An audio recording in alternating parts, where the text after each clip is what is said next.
James is I'm unmuted. here. James is here. All right. Hi. Look, we got a crew for you.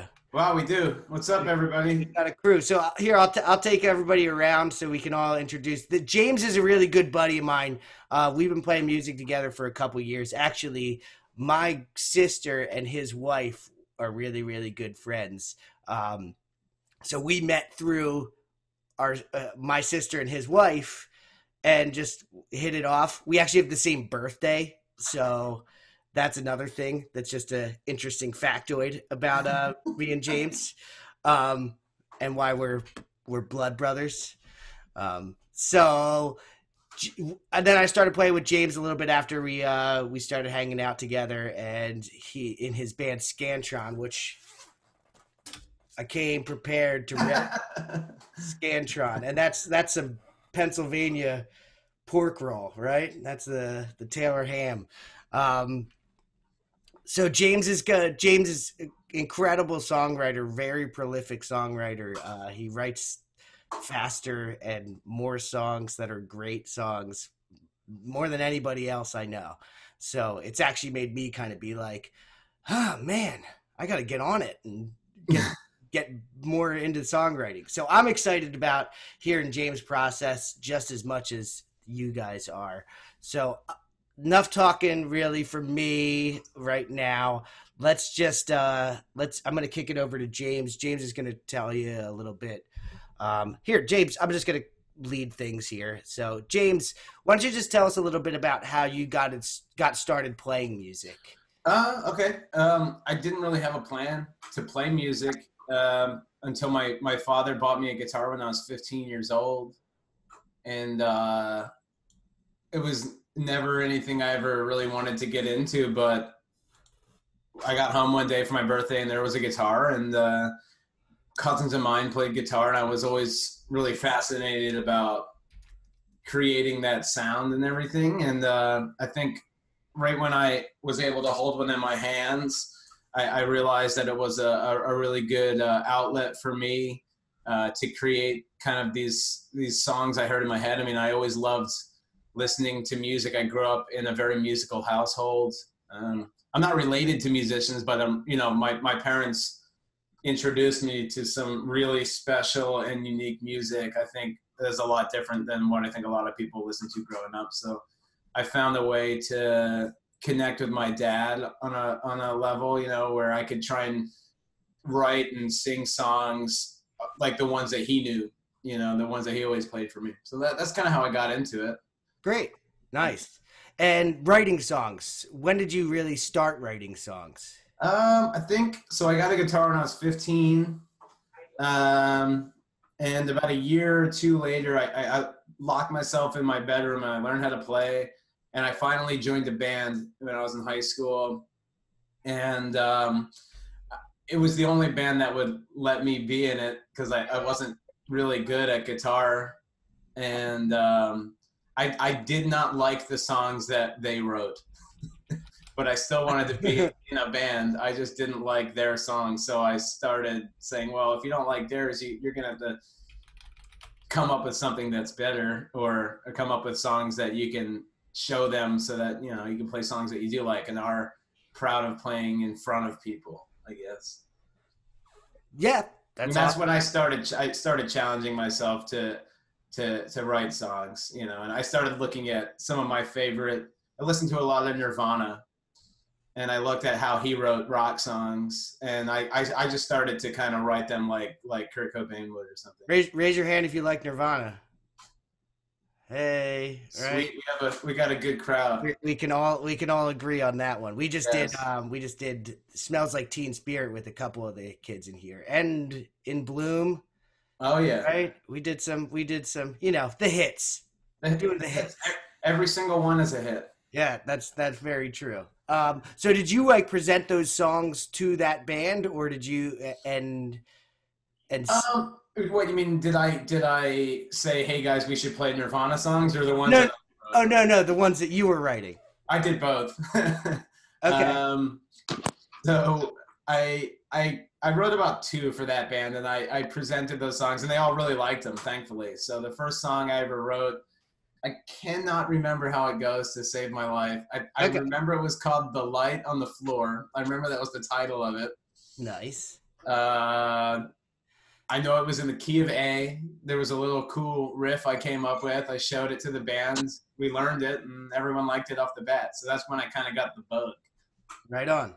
Right on. Yeah. And then you did you played with was that Villains, that band? No, that was a No, band. Oh God, it was called the Blue Concept. the Blue Concept. That's All when right. I was like 15. Oh, The awesome. first song we ever played together, we actually played a bunch of Beatles songs together. The first song we played was "Ticket to Ride" Okay. by the Yeah. Beatles. I don't know if anyone knows that one.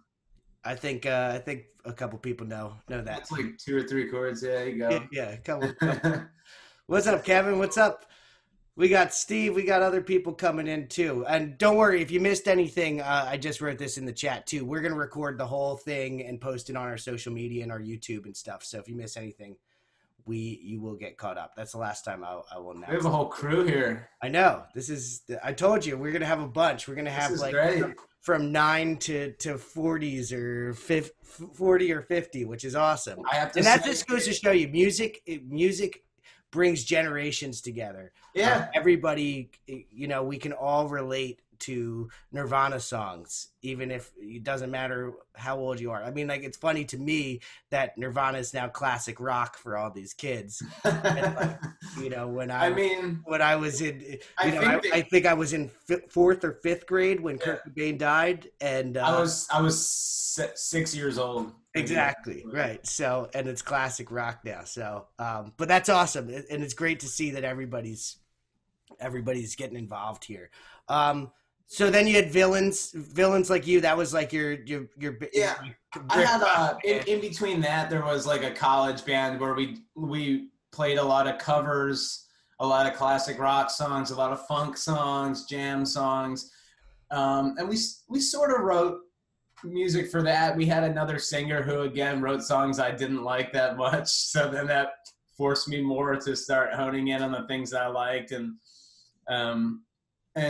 just learning all these covers like you guys are, and learning this, like, how to structure and how other people write their songs. I mean, you'll begin to I know the gears are already turning when you're learning someone else's song. You say, oh wow. When you break it apart, you realize it's really not that. They're usually not that complex once you learn a song at the end of the day. Right. So yeah, that's great segue. Let's jump into the actual building songs and writing songs, because that's what everybody's here for, right? We talked a little bit before this to kind of get an agenda together for you guys, but you really mentioned there's there's not a formula, right? There isn't a formula to writing a song. Not each one gets written the same way. You just want to talk about how you write? Sure. I usually, because I'm a guitar player first and foremost, and I think my favorite thing to do in a band is just to be the guitar player. Sometimes, even though I lead like 2 bands, I do like to sit back and come up with the cool riff or the cool this and that. So I always start, for me, I start with like a chord progression or a key that I'm familiar with.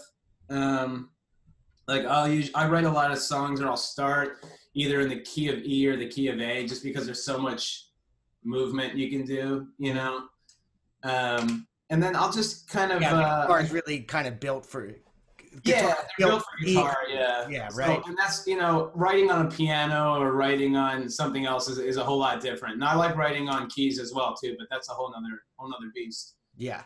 But I do all my songwriting mainly on guitar, and I start as simple as possible.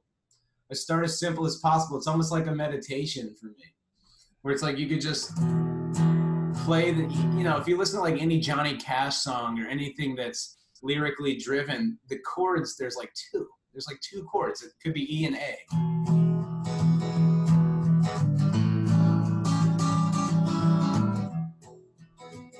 And if you just do that, I mean, I could sit there, and it's perfect for times like this where we're all stuck at home. You could sit there and do that for like an hour. And in that chord progression, there's like countless melodies. Right. Countless. Well, And there's countless because rhythms too. right, and melody is also rhythm of the. So you can where you place stuff, where you place the words, where you place the notes. That's going to really kind of change the melody. Actually, I was just teaching a kid the other day. We were doing Saints Go When the Saints Go Marching In. Everybody Yeah. knows that one, right? Yeah. And he kept it was written as all quarter notes and half notes, but he wanted to swing it, and he kept like putting a little swing on it. And he's 6 years old, And and he was songwriting. just feeling. And I was like, hey man, you're putting a little Nola twist on it, taking it down to New Orleans, taking it down to the Bayou. That's awesome. There's Just ways. because it's written straight doesn't mean you have to play it straight. Yeah, and there's ways to cover songs that are like hard rock songs that you can just cover as a quiet folk song. Right. There is no formula whatsoever. Yeah. And for me, it's repetition of like a mood that I like. Right. I start off and I think about, okay, I had a fight with a friend today, and I can't stop thinking about it. I can't stop thinking, maybe I thought I was right, or maybe I knew I was wrong. And I can't get that out of my head. So I kind of meditate on it on a chord or something.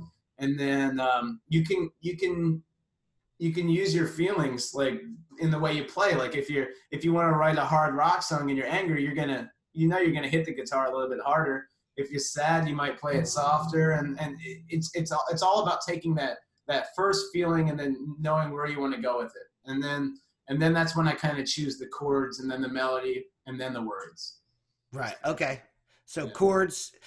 He starts everything. I write music first, I guess. Yeah. Right.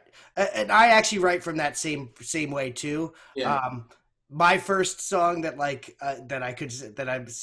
I'm proud to share with people, because there's these first couple songs you write that like you kind of put them in the vault that maybe no one ever gets to hear, and maybe, but you know what, maybe will depend on how long we're on lockdown. Maybe I'll share some of my first songs I ever wrote. But the first song I wrote that I'd say like I was pretty proud of, I just took the last 3 chords that are in the end of Hey Jude, right? Yeah. Because Hey Jude, that end of Hey Jude, again, another one everybody knows here, right? Na na na na na na na. It's so catchy, and you just want to sing along to it.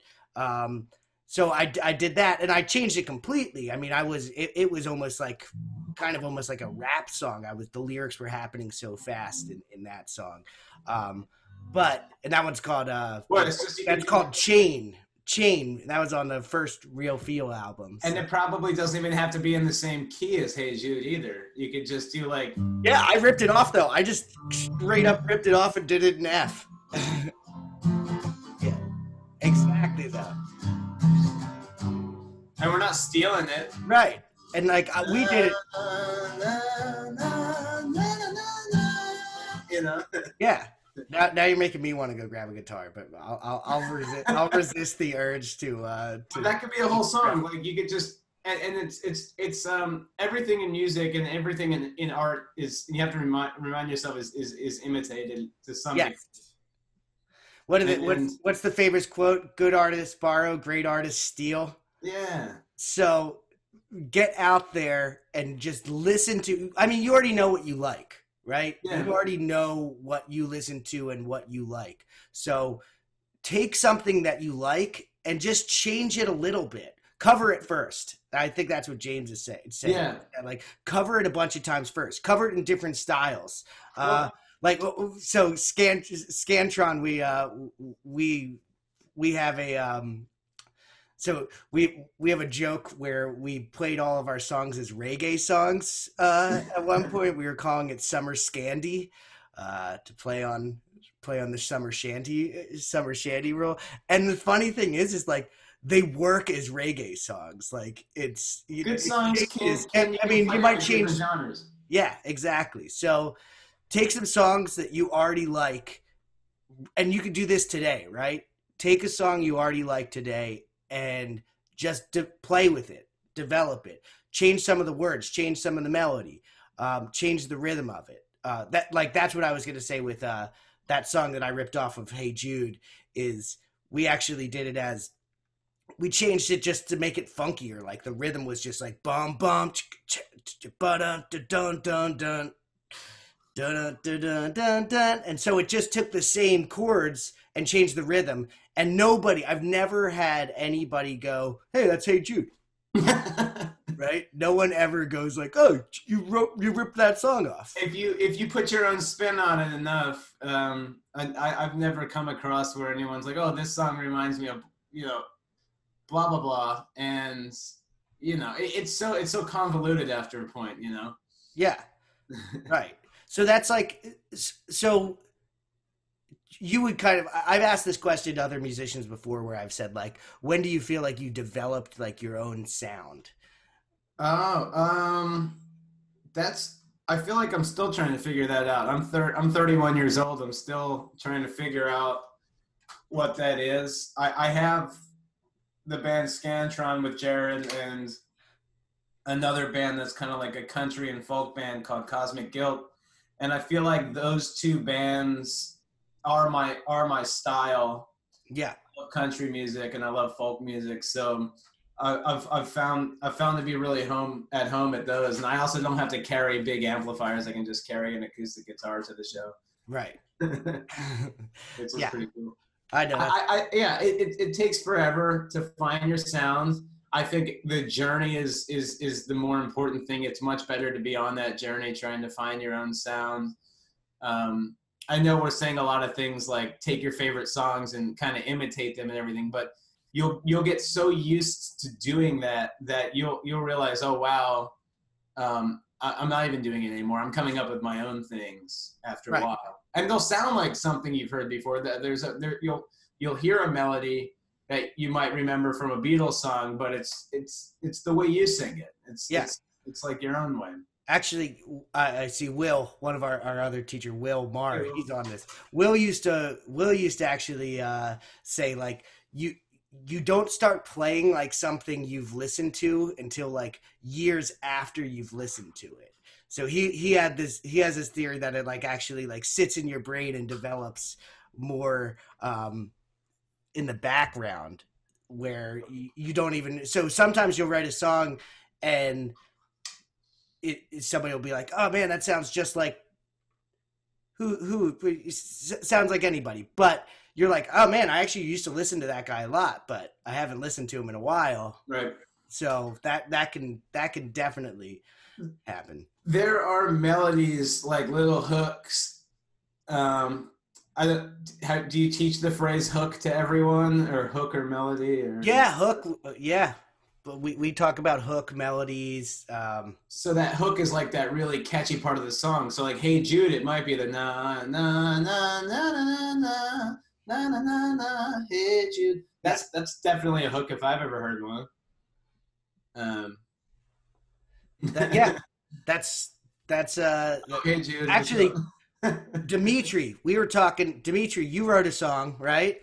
And he came in with this song and he had this total awesome hook. Like it was like, yeah. Like he had this awesome like little thing and then this yeah thing that he was working on. Awesome. And told him to like to keep developing that, and then but that's really what you're trying to find first, right? I think writing from the hook or writing from the chorus. Yeah, it's that little earworm that you walk around humming all day. I used to do it when I was mowing the lawn at my grandparents' house. I used to mow a lot of lawns when I was a kid, and the clicking of like the lawnmower, the wheels would create like a rhythm, and I would hum things in my head over and over again. Could be complete nonsense, but it's that thing that you repeat over and over again. And, it could make no sense whatsoever. But then if you can think of lyrics that that can go up with that thing that you're repeating, well, that's kind of like how I write a hook, sort of. Right. So yeah, that I think that's huge. Get the hook first. The other thing, and it's like, where do you find these words, right? Well, I actually have, and I don't know if a lot of people do this, but I share like on my phone, I keep in the notes section. Yeah, yeah. If I'm sitting at a restaurant or in a park and I hear somebody say something, and I say, "Oh, that sounds like that could be a song." You ever hear someone say that? It's like, "Oh, that sounds like that could be a song." Yeah. Or, "Oh, that sounds like a cool band name." I always I write them all down until I have really long lists. I'm trying to find. This is a new phone, so I don't know if I have too many, but I'll just write little phrases down that I hear people, and I'll come back to them. And some they might not make any sense. I'll read one and say, "Oh, nah, that doesn't make sense to me." But I heard someone at a bar the other day, and he said, I heard him say, "I'll always be your fool." And I said, "Oh, that could be a cool song title." Yeah, right. So I went home and I wrote a whole song called "Always Be Your Fool." Look at that. Right. Just because I heard someone say it. But I wouldn't have known to call it that title if I hadn't heard someone say that. And I think most of my songs that I write come from things I hear people say. Right. And I hear them say them in like heightened states of emotion. I think that person was in love with someone they were talking to. Right. And like if you can't find sometimes you don't have your own emotions or feelings to go off. Well, guess what? There's a world of billions of people who all have emotions that you can open up the newspaper and write a song about something in the newspaper, right? Like if you're struggling for content, just look around. It's everywhere. And when it seems like there's nothing, there is something. Because this wall's completely bare, but I could write a song about being in a room with nothing in it. Right. That could be an entire song. Could be, with one chord.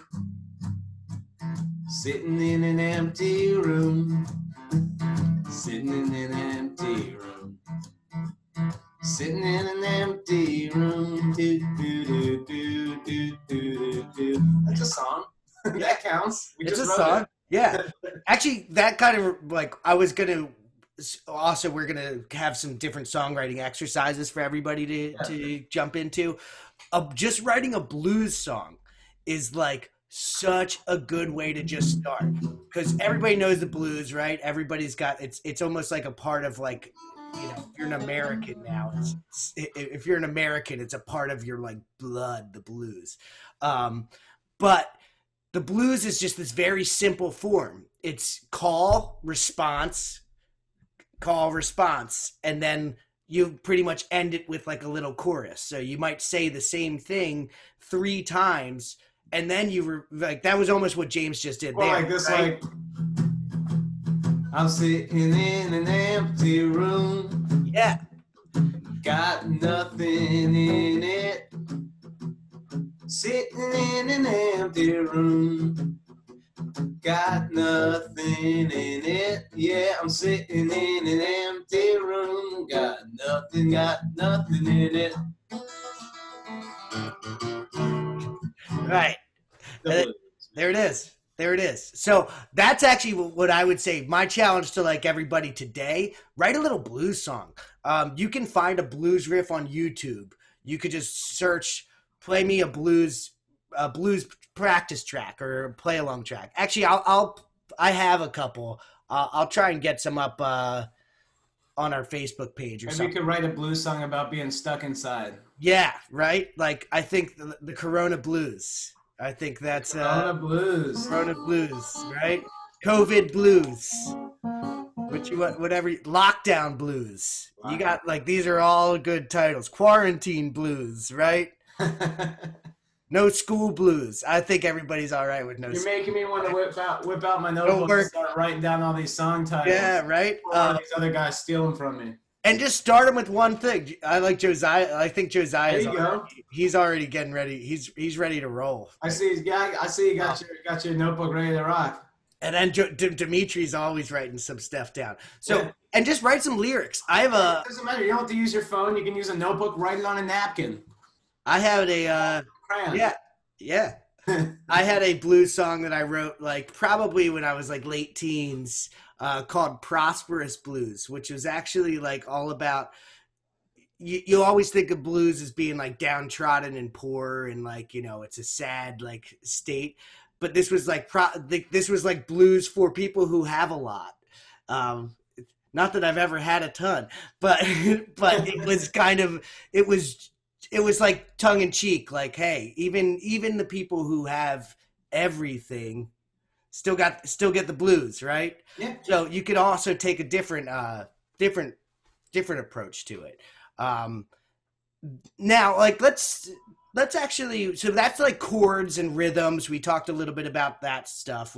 I think we've talked pretty extensively on that stuff. Oh, I have a cool chord game that we can work on. I may actually just shoot it as a video and put it up on our Facebook page. But it's a songwriting game using a dice.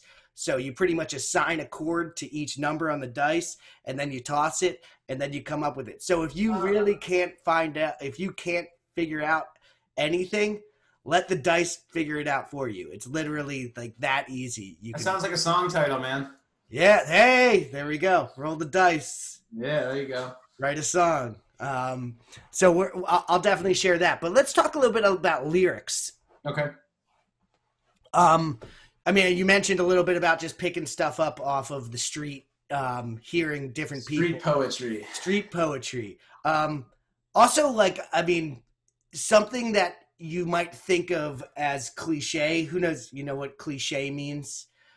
Something that's been like kind of redundant. That's another word that you've heard it's been said before. You've heard it been said so many times before. Like YOLO has probably become cliche at this point, right? I'm sure. Yeah. If your parents get mad at you, they tell you to go to your room. That's kind of cliche. Yeah, cliche, right? If it's cliche in the real world, it's probably still okay in songs. You can get away with cliche when you write in songs. I don't know why. It's just a thing that, you know. And what do you mean by that? You mean like a theme, like saying the word baby in a song or something? Yeah, right. Like that. Hey, baby. That's cliche. Yeah, or like that Queen song, "I Want to Break Free." I want to break free that's kind of cliche, right? Like everybody wants to break free. Everybody wants to break free. If you look around, it's like it happens all the time in songs that if somebody said it, you would be like, "Eh." But when they sing it, you're like, that's profound. And It's a weird, I don't know why. Now when we're getting into lyrics, we're getting into emotion, and we're getting into attitude. Yeah. Every song has an attitude. If you write a song that doesn't have an attitude, you don't have a song. I think your song, and attitude doesn't have to be tough, and it doesn't have to be downtrodden or angry at somebody. An attitude could be happy, it could be beaming, it could be inviting to people. But every song has an attitude. Every song has it. And then that comes out in your lyrics, and attitude turns into honesty. So if you're writing what you hear in your head and you're able to translate it down onto a piece of paper and capture that attitude that you're feeling, and then you're able to capture it here too, I mean, that's it. That's great. Yeah. That's great advice. So like going into or an attitude or an emotion, right? That would probably be a good descriptor too, is that you go into it feeling something, right? And then you want to get that across. Like your song is your story, right? Your chorus is kind of like the point to the story. That's kind of how I look at like the hook or the chorus brings it all together when I'm writing lyrics. So you tell the story in the verses. That's when you tell like the who, what, where, like little ditty about Jack and Diane. Right? That first line tells you what this is going to be, right? It's a song about Jack and Diane. And then and you get a little bit more information with each line. But then the chorus is, what? Life goes on. Long after the whatever, I can't even remember the lyrics. But I know, oh yeah, life goes on, right?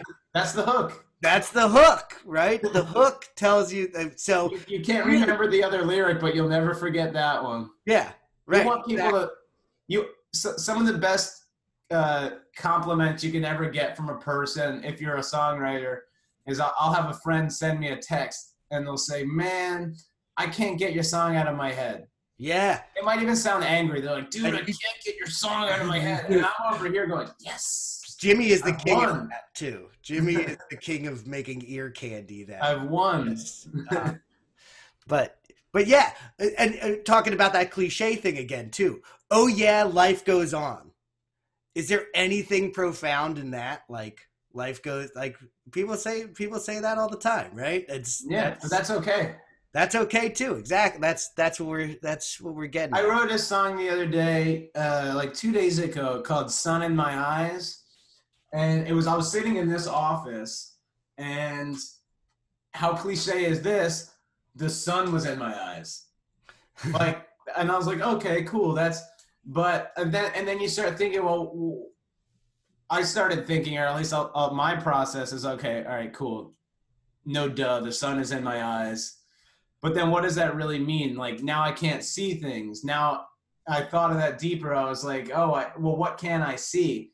Well, maybe it's like, maybe I can't see the room around me. Maybe I can't see how other people around me are feeling. Maybe I can't see my future. Maybe, and then the song to me started becoming, oh wow, this song is about uncertainty. Yeah. And this song is about something that's so bright in the future that I really have no idea what's going to happen. You can get all of that from staring at the sun out of the window. Yeah. And the chorus to that song is just, it's just sun in my eyes, finding my way back home. That's the whole chorus over. It just goes like this. He goes, sun in my eyes, finding my way back home. Sun in my eyes, finding my way back home.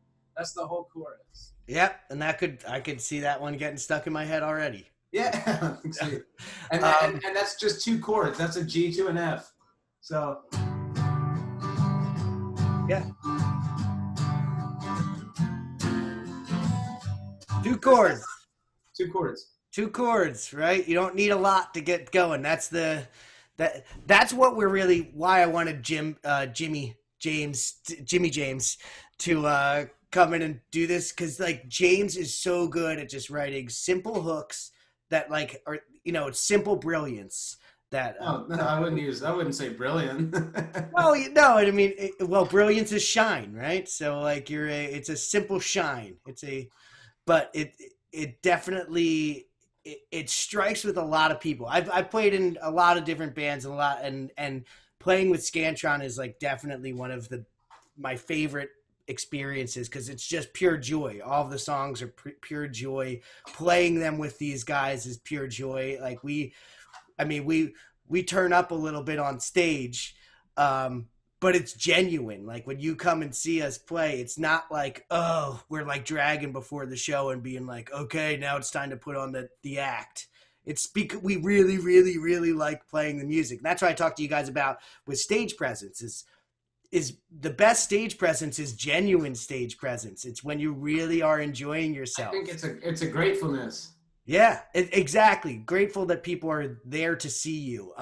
So Josiah said something in the chat when we were talking about hooks. He said, that's me. I always come up with a hook at random times. Do you write them down? So that's what I was just going to say. Do you write them down or you record them? Your voice recorder in your phone. And this is actually what we're going to talk about at I have a ton of songs on my voice recorder. The recording clinic tomorrow. That's what we're just going to really show you, is just really how to pull out your phone and record on your phone. Like if you pull up, everybody can pull out their phone if you want. This isn't school. Can I show you that one? Can you read that? It said, I don't know if you can. It says Sun in My Eyes instrumental. Yeah, there you go. So and look, I've even done stuff where like Sun in my eyes, finding your way back home. Sun in your eyes, sun in your eyes. It's just, yeah. But don't forget it. Yeah, exactly. You can always delete it if you come back to it later and you're like, what was I thinking? That's terrible.